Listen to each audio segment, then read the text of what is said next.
Cette histoire a 3000 ans. Elle vient des eaux infinies du Pacifique, des pirogues lancées à travers l'océan sans boussole ni carte, des nuits passées à naviguer en lisant les étoiles comme d'autres lisent des livres.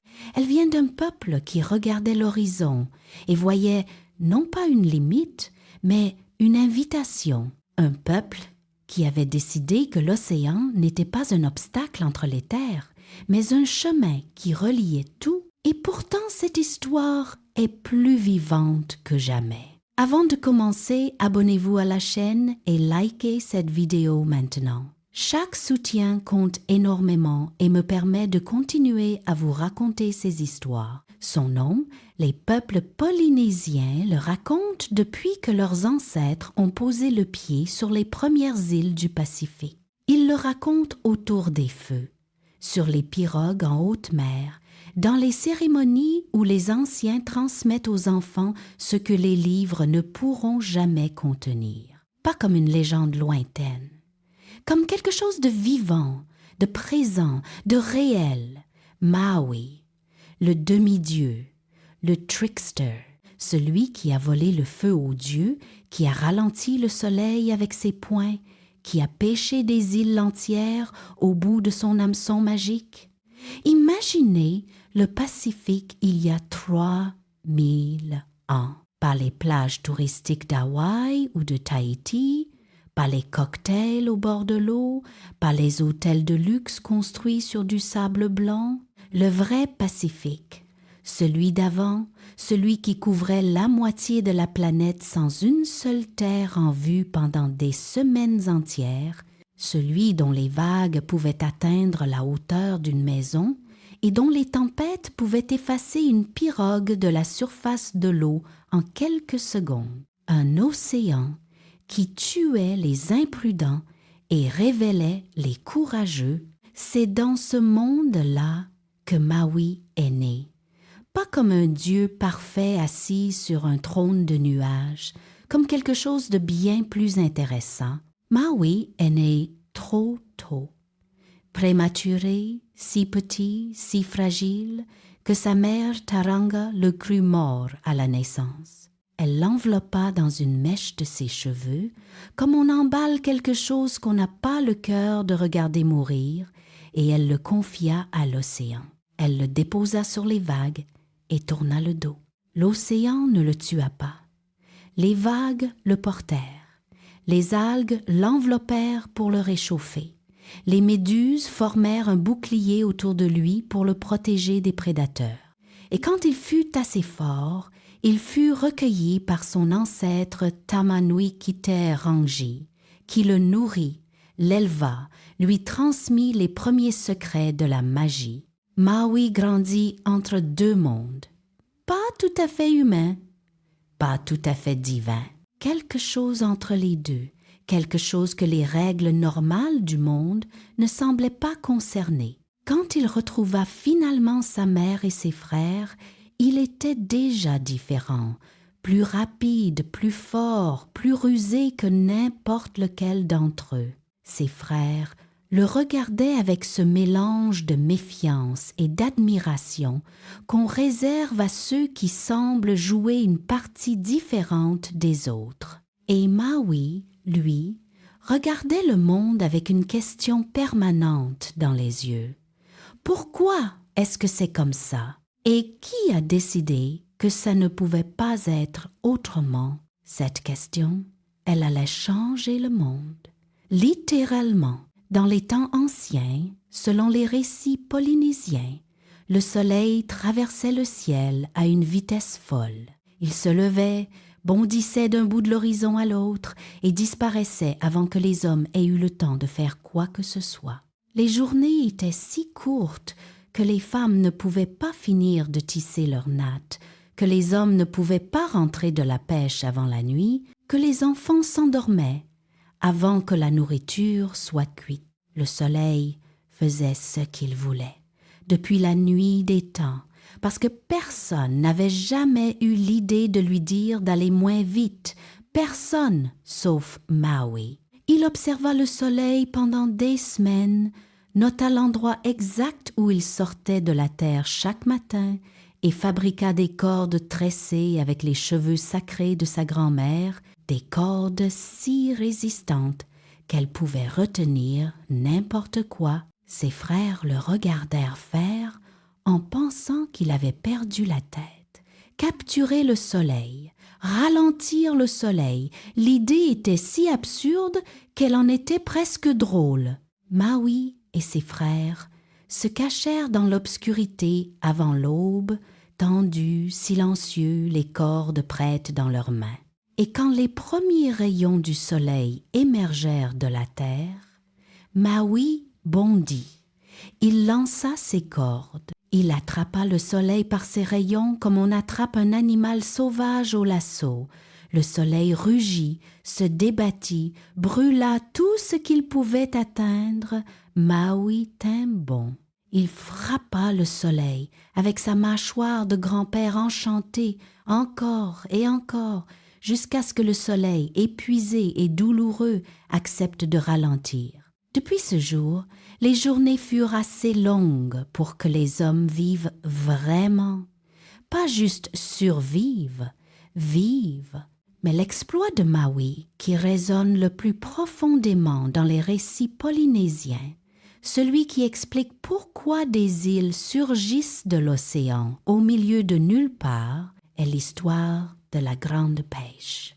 Maui voulait accompagner ses frères à la pêche. Ses frères refusèrent. Ils le trouvaient trop imprévisible, trop incontrôlable, le genre de compagnon qui transforme une sortie simple en catastrophe extraordinaire. Maui se cacha dans la pirogue avant le départ.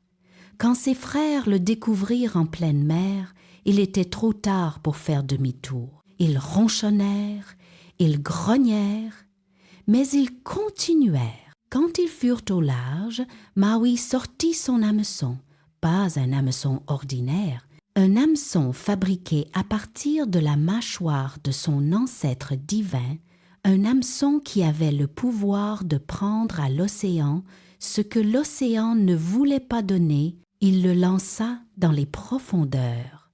Il attendit, et quand il sentit quelque chose mordre, il tira. Il tira de toutes ses forces, de toute sa magie, de toute sa volonté. Ses frères regardèrent la mer devant eux se soulever, lentement d'abord, puis de plus en plus vite. La surface de l'océan se brisa et quelque chose d'immense et de vert émergea des profondeurs de la terre. Une île entière, avec ses forêts, ses rivières, ses plages, ses collines. Maui avait pêché une île au fond de l'océan comme d'autres pêchent un poisson. Selon certaines traditions polynésiennes, c'est ainsi qu'il créa la Nouvelle-Zélande, qu'on appelle encore aujourd'hui Teika a Maui, le poisson de Maui. Et puis, il y eut le feu, parce que les hommes, dans ce temps-là, ne possédaient pas le feu. Ils vivaient dans le froid, mangeaient cru, mouraient des nuits glacées. Le feu appartenait à Mawika, la déesse du feu souterrain, une ancêtre de Maui dont la colère pouvait brûler le monde entier.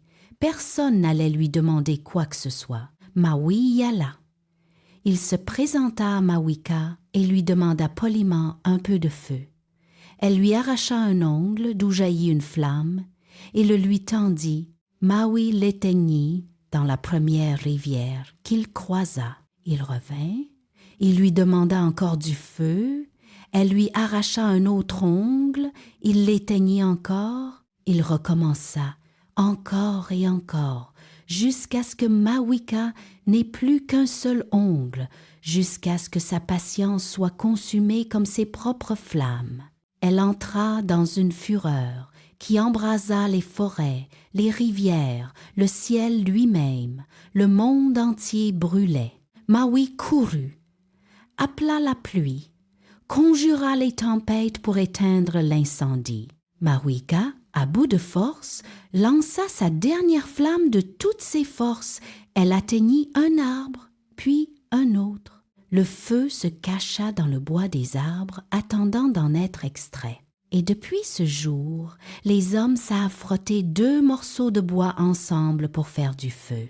Maui avait volé le feu aux dieux et l'avait caché dans les arbres pour que les hommes puissent le trouver à jamais. Mais la dernière aventure de Maui est aussi la plus sombre, celle qui explique pourquoi les humains meurent. Pourquoi la vie a une fin?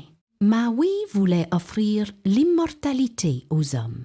Il voulait entrer dans le corps de Hinwitpo, la grande déesse de la nuit et de la mort, traverser son corps endormi et en ressortir de l'autre côté, inversant ainsi pour toujours le sens du voyage entre la vie et la mort. Ses compagnons, les oiseaux, l'accompagnèrent.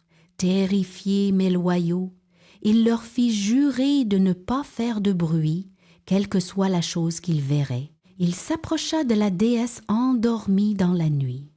Il commença à entrer dans son corps. Les oiseaux regardaient, les yeux écarquillés, retenant leur souffle. Et puis l'un d'eux, le petit oiseau Piwakawaka, ne put s'empêcher de rire.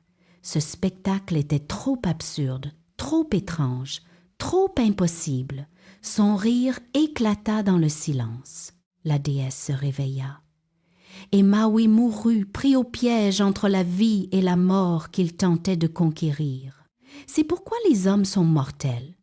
Non pas parce que la mort est plus forte que tout, mais parce que la dernière tentative de la vaincre a échoué d'un rire. 3000 ans ont passé. Les pirogues qui traversaient le Pacifique ont été remplacées par des avions. Les étoiles qu'on lisait pour naviguer sont maintenant des données dans des GPS. Les îles que Maui aurait pêchées sont maintenant sur Google Maps, mais quelque chose de lui demeure. Dans chaque personne qui regarde les règles du monde et se demande pourquoi elles ne pourraient pas être différentes, dans chaque geste qui prend ce que personne d'autre n'osait prendre et le donne à ceux qui en avaient besoin.